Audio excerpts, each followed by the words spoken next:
महामंत्र से शुरू करते हैं।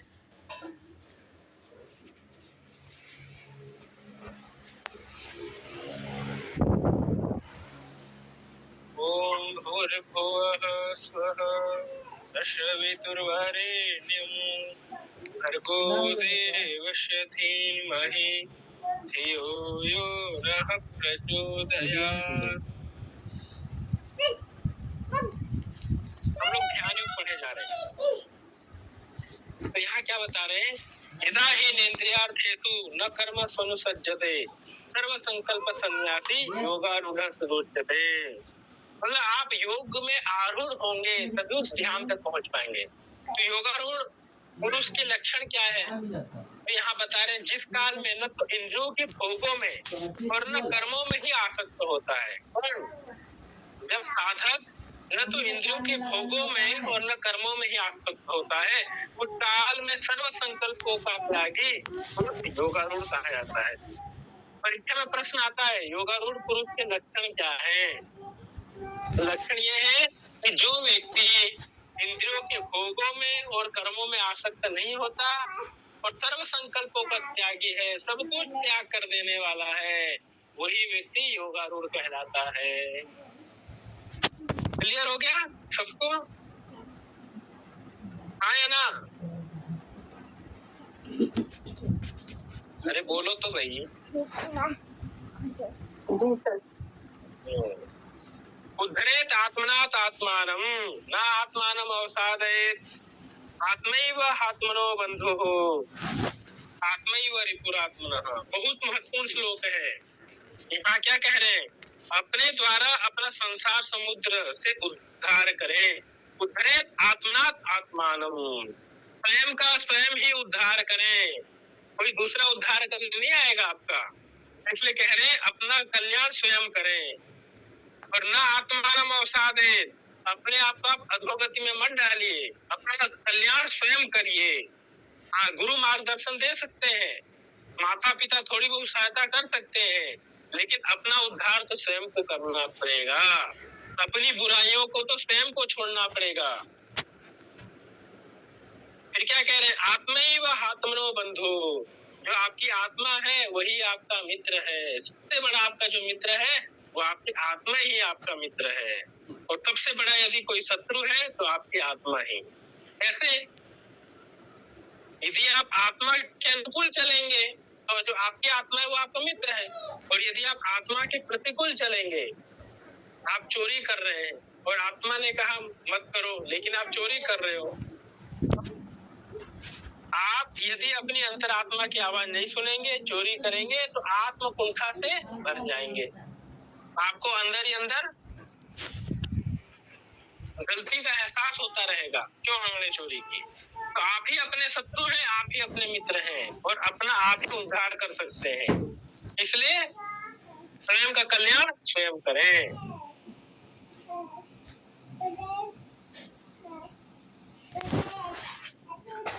अब यहाँ क्या कह रहे हैं? बंधुरात्मा मनस्तस्य येनात्मैव आत्मना जितः तदात्मनस्तु शत्रुत्वे वर्तेत आत्मैव शत्रुवत्। जिस जीवात्मा द्वारा मन और इंद्रियों से शरीर जीता हुआ है, जिस जीवात्मा ने, जिस आत्मा ने अपने इंद्रियों को, मन को जीत लिया है, विजय प्राप्त कर ली है, उस जीवात्मा का तो वह आप ही मित्र है। मतलब जिसने अपने इंद्रियों को जीत लिया, मन को जीत लिया, तो ऑटोमेटिक आत्मा उसके मित्र बन जाएगी, सभी इंद्रियां उसके मित्र बन जाएंगी, उनके अनुकूल काम करेंगे। लेकिन जिसने अपने इंद्रियों पर विजय प्राप्त नहीं की, जिसने अपने मन पर विजय प्राप्त नहीं की, उसके लिए तो आप ही शत्रु के सदृश हैं। जैसा मैं बता रहा था अभी, आपने अपनी इंद्रियों पर विजय प्राप्त नहीं की, आपने किसी का आईफोन देखा, आपको लालच आ गया, मम्मी कहते था, या आप दूसरे का आईफोन या तो चुराएंगे या तो मौका तलाशेंगे। कैसे आप आईफोन खरीदें और आपके पास उतने रुपए हैं नहीं तो कैसे खरीदेंगे? तो गलत काम करेंगे। तो इसलिए कह रहे हैं, इसलिए इंद्रियों पर विजय प्राप्त करनी है, मन पर विजय प्राप्त करनी है। ये जो इंद्रियां है ना, बहिर्मुखी है, भटकाती है मन को। इंद्रियां ही, यदि आपने इंद्रियों पर विजय प्राप्त कर ली तो आपका मन एकाग्र हो जाएगा। इसलिए इंद्रियों को, मन को संयमित रखिए, इंद्रियों और मन को सही दिशा में लगाइए। इसलिए कहते हैं इंद्रियों और मन को बुद्धि के अनुकूल लगाइए, बुद्धि को आत्मा के अनुकूल लगाइए। इसलिए जिस व्यक्ति ने मन और इंद्रियों पर विजय प्राप्त कर ली, उसकी आत्मा उसकी मित्र है, और जिसने इंद्रियों और मन पर विजय प्राप्त नहीं की, उसकी आत्मा उसकी शत्रु है। इसलिए कह रहे हैं चित्तात्मनः प्रशांतस्य परमात्मा समाहितः शीतोष्ण सुख दुखेषु तथा मान अपमानयोः। सर्दी गर्मी सुख दुख में तथा मान अपमान में जिसका अंतःकरण की वृत्तियां भली भांति शांत है, ऐसा स्वाधीन आत्मा वाले पुरुष के ध्यान में सच्चिदानंद घन परमात्मा सम्यक प्रकार से स्थित है। चित्तात्मनः प्रशांतस्य, कौन प्रशांत है? उसका मन प्रसन्न है और शांत है। इसके मन में उस परमात्मा का वास है जिसने अपने इंद्रियों पर और मन पर विजय प्राप्त कर ली है, जिसने अपने ऊपर अधिकार कर लिया है, जिसने अपने समस्त इंद्रियों पर मन पर विजय प्राप्त कर ली है, उसका मन प्रसन्न है और प्रशांत है। प्रशांत मतलब अच्छी तरह से शांत है, और उसमें स्वयं परमात्मा का वास है। और वह व्यक्ति सर्दी गर्मी सुख दुख मान अपमान समभाव में रहने वाला है, उसको ये सब दुख नहीं दे पाएंगे क्योंकि उसका मन शांत है, उसने अपनी इंद्रियों और मन पर विजय प्राप्त की है।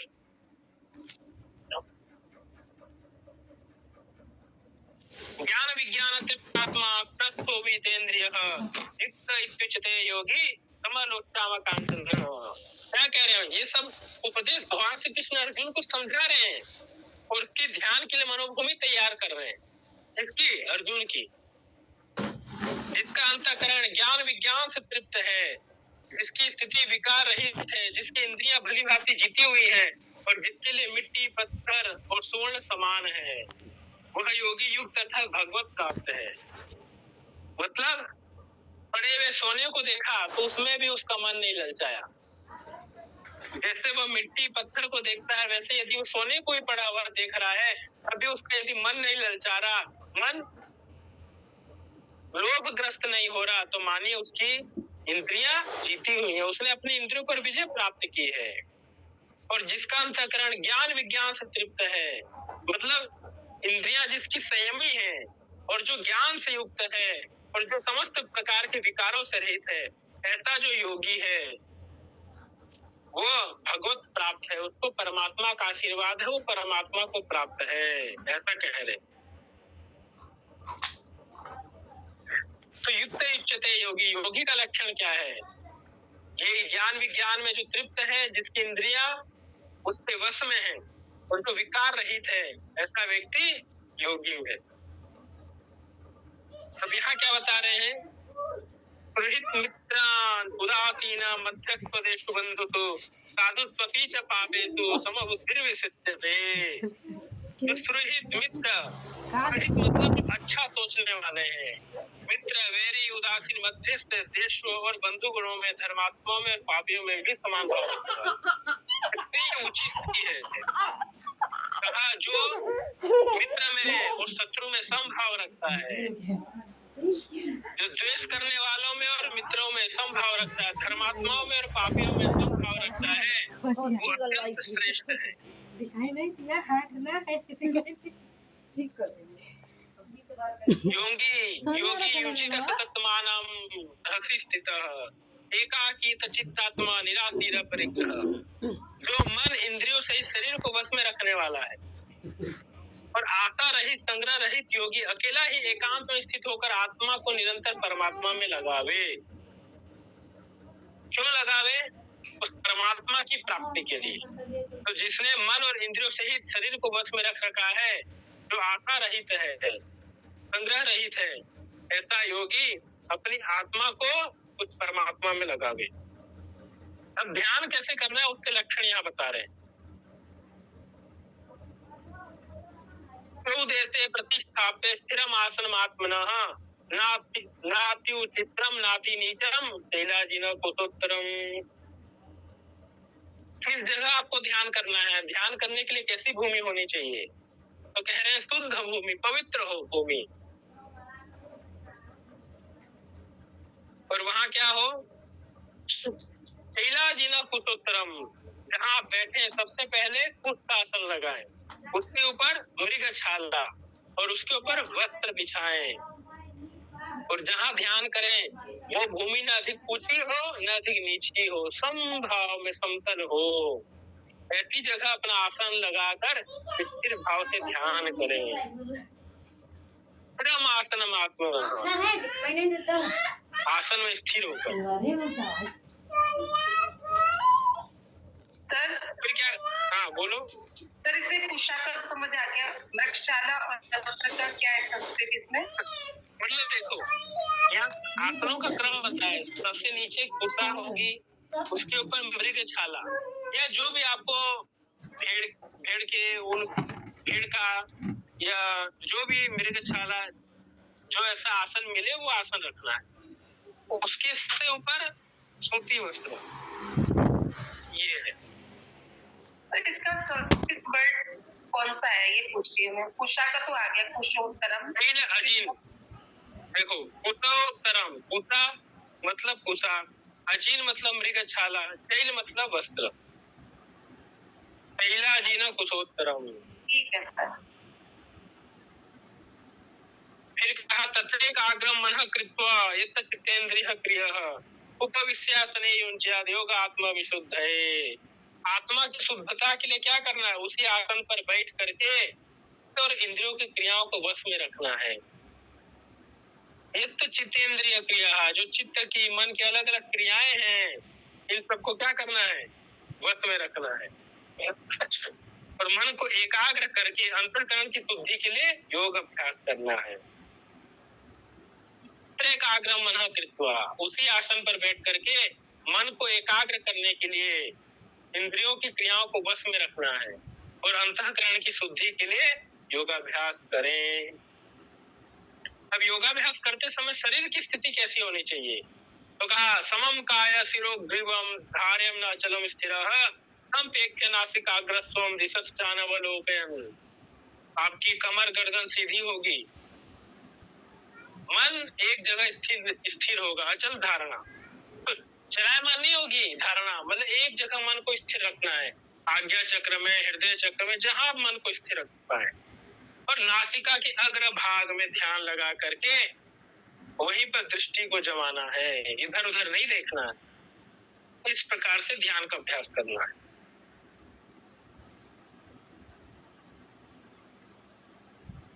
अब योग किसका सिद्ध होता है? तो कह रहे हैं नाट्य स्वतस्तु योगो तीन एकांत मनस्कृतः न चाति स्वशीलस्य जागृतो नैव चार्जुन। हे अर्जुन, यह योग न तो बहुत खाने वाले का और न बिल्कुल खाने वाले का। जो बहुत खाता है उसका भी योग सिद्ध नहीं होता, और जो बिल्कुल भी नहीं खाता उसका भी योग सिद्ध नहीं होता। जो बहुत सोता है उसका भी योग सिद्ध नहीं होता, और जो बहुत जागता है उसका भी योग सिद्ध नहीं होता। तो किसका योग सिद्ध होता है? तो कह रहे हैं युक्त आहार विहारस्य युक्त चेष्टस्य कर्मसु युक्त स्वप्नावबोधस्य योगो भवति दुःखः। जिसका आहार युक्त है, जो बैलेंस डाइट लेता है, मतलब जितना खाना चाहिए, जितना आवश्यक है बस वो उतना ही खाता है। जिसका विहार युक्त है, जिसका आहार युक्त है, जिसका विहार युक्त है, और जिसकी चेष्टा युक्त है। युक्त मतलब बैलेंस, आहार बैलेंस है, विहार बैलेंस है, उसकी क्रियाएं भी बैलेंस है, हर एक क्रिया उसकी बैलेंस है। और युक्त स्वप्नावबोध से, जिसका उठना और जागना यथा योग्य है, उसका जो योग है सिद्ध होता है। उसका योग दुखों का नाश करने वाला होता है। मतलब आप जो शास्त्र में बताए गए हैं उसी आधार पर आप आहार लेते हैं, दिन में 2 बार। रोगी खाए बार बार, योगी खाए कितनी बार? योगी कितनी बार दिन में भोजन करता है? बोलिए। 1 बार सब। हाँ, योगी का 1 बार है, लेकिन 2 बार मान लेते हैं। चलो अभी आप संसार में हो तो 2 बार खाओ, कोई बात नहीं। जब पूरा योगी बन जाओगे तब 1 ही बार खाना। लेकिन आज लोग 2 बार में कहाँ टिक पा रहे हैं? 3 से 4 बार चाहिए लोगों को, इसीलिए तो एसिडिटी और क्या क्या अलग अलग बीमारियां हो रही है।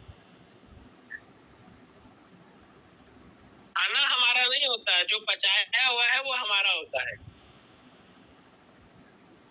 ठीक है, अगर 3-4 बार भूख लग रही हो फिर भूख भी भूख लग रही है तो बैलेंस डाइट खाइए। मतलब आप बार बार खाएंगे तो भूख लगेगी। एक बार थोड़ा जितना खाना है व्यवस्थित रूप से एक बार खा लीजिए और फिर एक बार शाम को खा लीजिए। फल फ्रूट खाइए, मतलब इधर उधर की चीज खाने की अपेक्षा फल फ्रूट जूस ये सब लीजिए। जी सर। गांव में जो रहते हैं ना वो लोग फॉलो करते हैं सर कुछ। हाँ बिल्कुल बिल्कुल। बिहार मतलब ज्यादा घूमने फिरने वालों का भी योग सिद्ध नहीं होता, इसलिए जितना आवश्यक है उतना ही घूमना है। और सोना भी यथा योग्य है, जागना भी यथा योग्य है, तभी आपका योग सिद्ध होगा। यदा विनियतम चित्तम आत्मन्येवावतिष्ठते निःस्पृहः सर्वकामेभ्यो युक्त इत्युच्यते तदा। अत्यंत वश में किया हुआ चित्त इस काल में परमात्मा में ही भली भांति स्थित हो जाता है। उस काल में संपूर्ण भोगों से योग युक्त है। अब वो योग युक्त है जब उसने अपने मन पर विजय प्राप्त कर ली।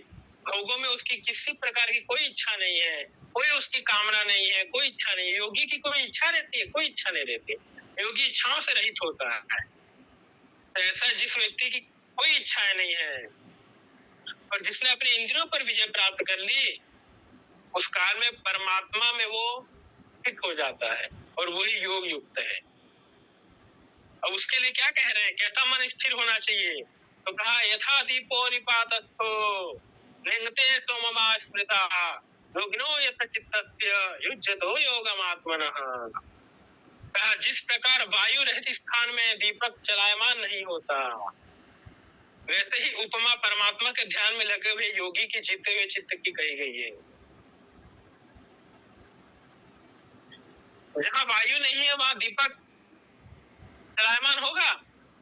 नहीं होगा, एक जगह स्थिर रहेगा। वैसे ही योगी को कैसा होना है? जब योगी अपने मन को अपने वश में कर लेता है, अपने चित्त को अपने वश में कर लेता है, तो जिस प्रकार वायु जहाँ नहीं है तो दीपक एक पूरा एकदम एक स्थिर भाव से प्रज्वलित रहेगा, बिल्कुल डगमगाएगा ही नहीं दीपक, उसकी लो एकदम सीधे चलेगी। वैसे ही जब योगी अपने चित्त पर मन पर विजय प्राप्त कर लेता है तो योगी का भी उसी प्रकार ध्यान लगता है, एकदम स्थिर हो जाता है उसका चित्त, मन डगमगाता नहीं है। ये कह रहे हैं यत्रो परमते चित्तम निरुद्धम योग सेवया यत्र चैवात्मात्मानं पत्यनात्मने तुष्यते। योग के अभ्यास से निरुद्ध चित्त जिस अवस्था में उपराम हो जाता है और जिस अवस्था में परमात्मा के ध्यान से शुद्ध ही सूक्ष्म बुद्धि द्वारा परमात्मा को साक्षात करता हुआ सच्चिदानंद परमात्मा में ही संतुष्ट रहता है। यत्रो परमते चित्तम निरुद्धम योग सेवया। निरुद्धम मतलब जब आपका चित्त निरुद्ध हो गया, मतलब मन में अलग अलग प्रकार की वृत्तियां आना शांत हो गई। उस समय क्या होता है? जब आपके मन में किसी प्रकार की कोई वृत्ति नहीं आएगी तब आपका मन, आपकी इंद्रियां जाके बुद्धि में स्थित हो जाती हैं और वह बुद्धि यत्र चैवात्मानं, फिर वो बुद्धि आत्मा का साक्षात्कार करती है, परमात्मा का साक्षात्कार करती है और उसी में ही संतुष्ट रहती है, प्रसन्न रहती है आत्मा में। तो उसमें क्या होता है? तो कह रहे सुखम आत्यंतिकम यत् बुद्धि ग्राह्य मतीन्द्रियम वेत्ति यत्र न चैवायं स्थितः चलति तत्त्वतः। सुखम आत्यंतिकम यत् बुद्धि ग्राह्य मतीन्द्रियम, उस अवस्था में उस सूक्ष्म बुद्धि द्वारा ग्रहण करने योग्य जो अनंत आनंद है वो प्राप्त होता है। जब आपकी बुद्धि परमात्मा में स्थित हो गई तो बुद्धि को अनंत आनंद मिलेगा, एक संतुष्टि मिलेगी और उस अवस्था में अनुभव करता है, उस अवस्था में स्थित यह योगी परमात्मा के स्वरूप से विचलित नहीं होता। सुखम आत्यंतिकम यत् बुद्धि ग्राह्य मतीन्द्रियम वेत्ति न यत्र न चैवायम्। जब उस बुद्धि में परम आनंद की प्राप्ति होगी तो मनुष्य भी धीरे धीरे उस परम आनंद की ओर बढ़ेगा और उसका मन स्थिर हो जाता है उस परमात्मा में। वह योगी परमात्मा के स्वरूप से विचलित नहीं होता, उस परम आनंद का अनुभव करता है।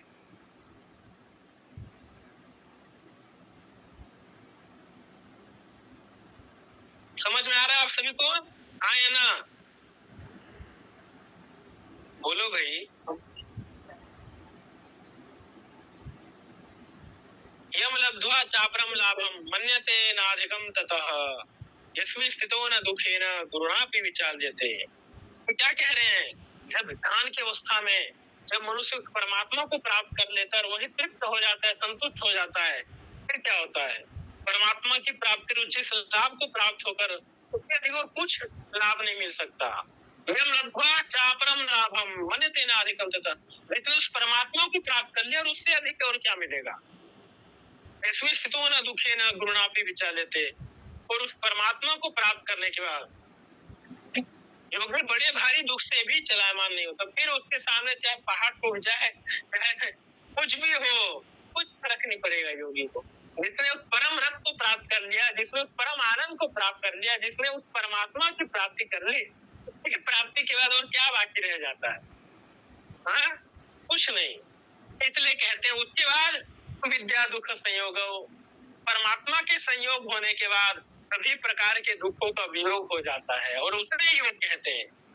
जब परमात्मा का संयोग होता है तो सभी प्रकार के दुख समाप्त हो जाते हैं, हट जाते हैं, वियोग हो जाते हैं, दूर हो जाते हैं, और वही योग है। और तह निश्चय न योक्तव्यो योगो निर्वर्ण चेतसा, और वही योग है। और उस अवस्था में मनुष्य हमेशा उत्साह से युक्त होता है।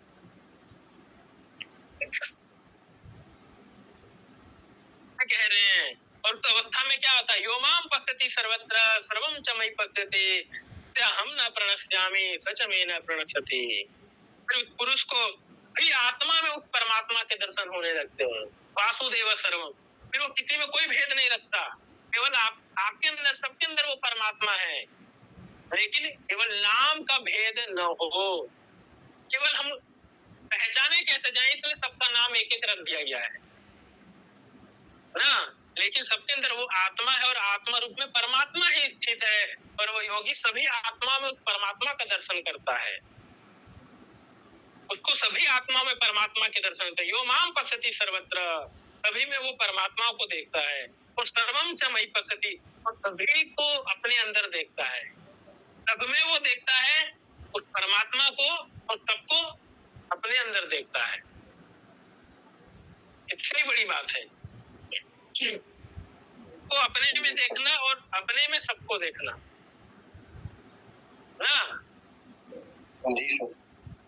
हाँ, तो वो योगी सभी में उस परमात्मा को देखता है और सभी को अपने अंदर देखता है। योमाम पश्यति सर्वत्र सर्वम च मयि पश्यति सत्यहम न प्रणश्यामि सच में न प्रणश्यति।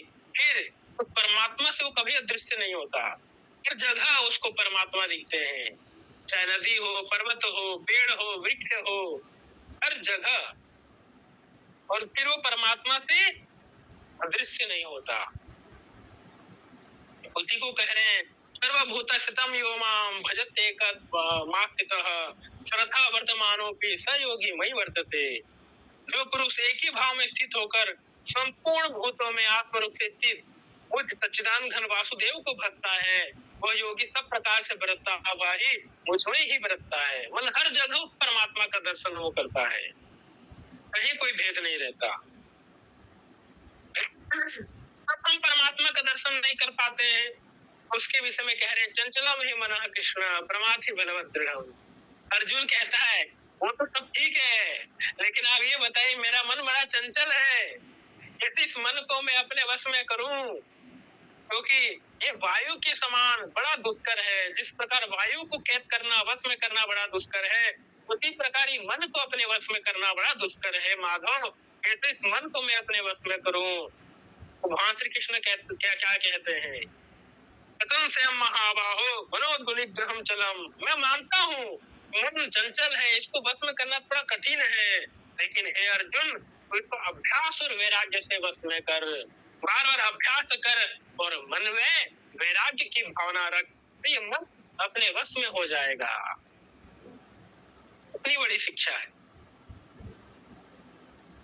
फिर आगे कह रहे हैं प्रयत्नादितमानस्तु योगी संतुद्धतिल्वितः अनेक जन्म संसिद्ध ततो याति पराम गतिम। परंतु प्रयत्न पूर्वक अभ्यास करने वाला योगी तो पिछले अनेक जन्मों के संस्कार बल से इसी जन्म में संसिद्ध होकर संपूर्ण पापों से रहित होकर तत्काल उस परम गति को प्राप्त करता है। प्रश्न आ सकता है, परम गति को कौन प्राप्त करता है? जो बार बार प्रयत्न मानस तो जो बार बार प्रयत्न कर रहा है अलग अलग जन्मों से, वो अपने संस्कार बल से अनेक जन्म संसिद्ध, अनेक जन्मों के संस्कारों के बल से वो सभी पापों से मुक्त होकर उस परम गति को प्राप्त करता है। इसलिए अब यहाँ अंत में कहते हैं कौन श्रेष्ठ है? कहते हैं तपस्विभ्यो अधिको योगी। बड़े बड़े तपस्वियों से योगी श्रेष्ठ है। ज्ञानीभ्यो भी मतोधिक, बड़े बड़े ज्ञान योगियों से भी योगी श्रेष्ठ है। समीभ्यश्चाधिको योगी, बड़े बड़े कर्म योगियों से भी श्रेष्ठ है। इसलिए हे अर्जुन योगी बनो, ये कह रहे हैं। अब योगी क्यों बनो? तो कहा योगिनाम अपि सर्वेषां मदन एकांतरात्मना श्रद्धावान भजते यो माम समे युक्त तमो मतः। क्योंकि जो योगियों में भी जो श्रद्धावान योगी मुझ में लगे हुए अंतरात्मा से मुझको निरंतर भजते हैं वही योगी मुझे ही प्राप्त होते हैं। इसमें कोई भेद नहीं है। देखिए सबसे योगी श्रेष्ठ है, ज्ञानियों से, तपस्वियों से, कर्म योगी से। इसलिए भगवान श्री कृष्ण अर्जुन को योगी बनने की प्रेरणा दे रहे हैं। और जो योगी श्रद्धावान होकर उस परमात्मा का भजन करते हैं, भजते हैं, वो परम आनंद को प्राप्त होते हैं। इसमें कोई भेद नहीं है। क्लियर? अब किसी का कोई प्रश्न हो तो पूछिए। सर वो 11th वाला एक बार और बता दो ना।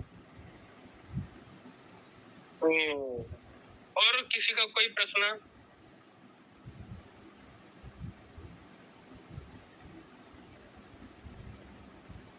बोलिए। नहीं सर।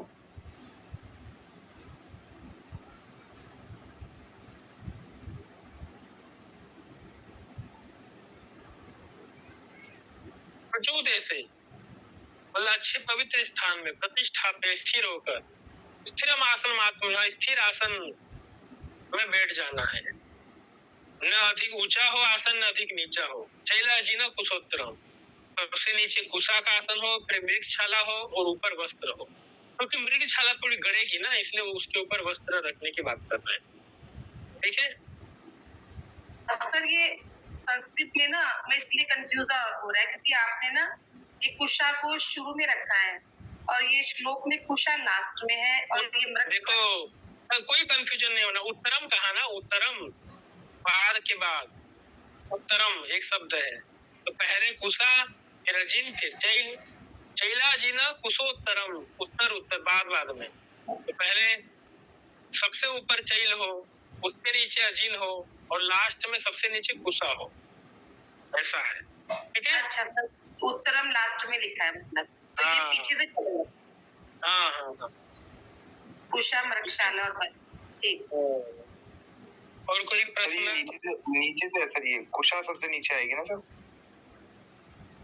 कुशा सबसे नीचे है, बीच में भेड़ के ऊन का आसन, मृगछाला और सबसे ऊपर वस्त्र हो, धोती वस्त्र।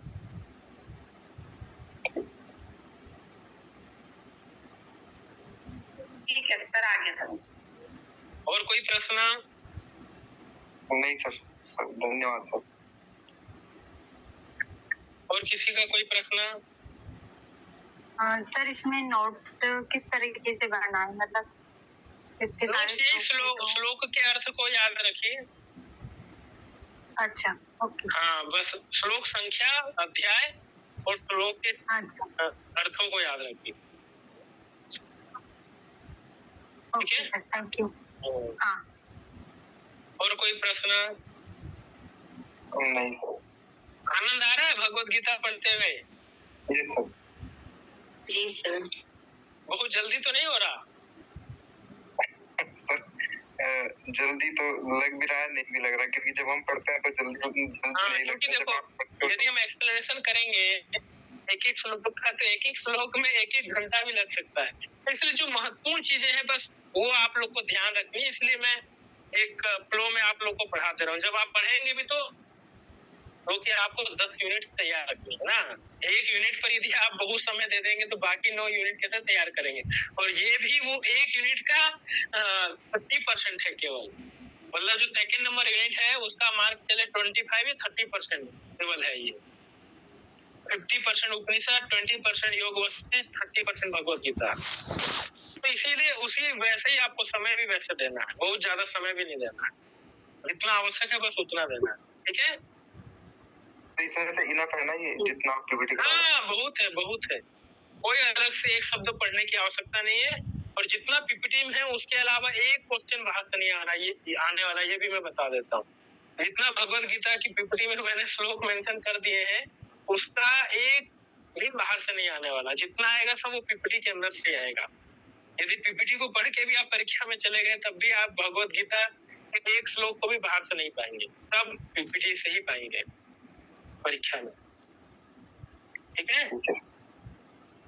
जी सर। और कोई प्रश्न? सर आत्मा की मतलब आप कैसे देखते हैं सर आत्मा को?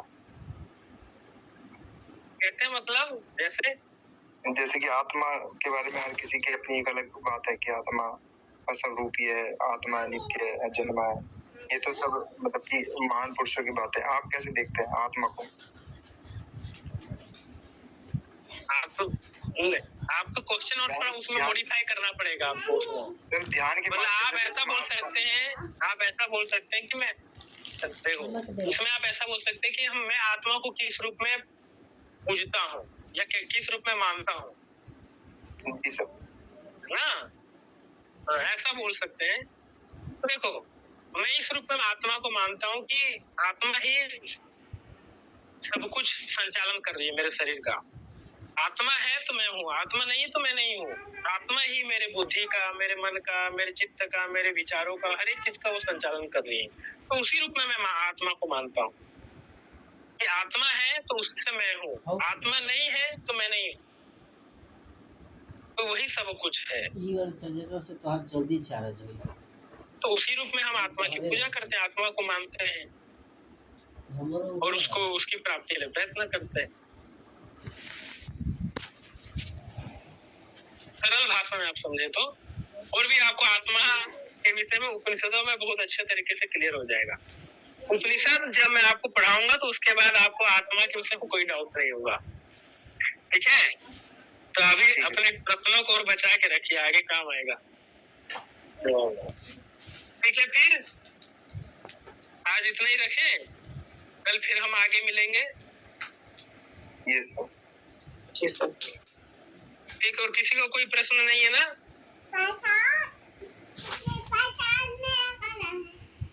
नो सर, अभी तो नहीं है। चलिए ठीक है, धन्यवाद। आप लोग नोट्स बनाते रहिए, तैयारी करते रहिए, प्रीवियस क्वेश्चन पेपर सॉल्व करते रहिए, फिर हम लोग कल मिलते हैं एक नए विषय के साथ।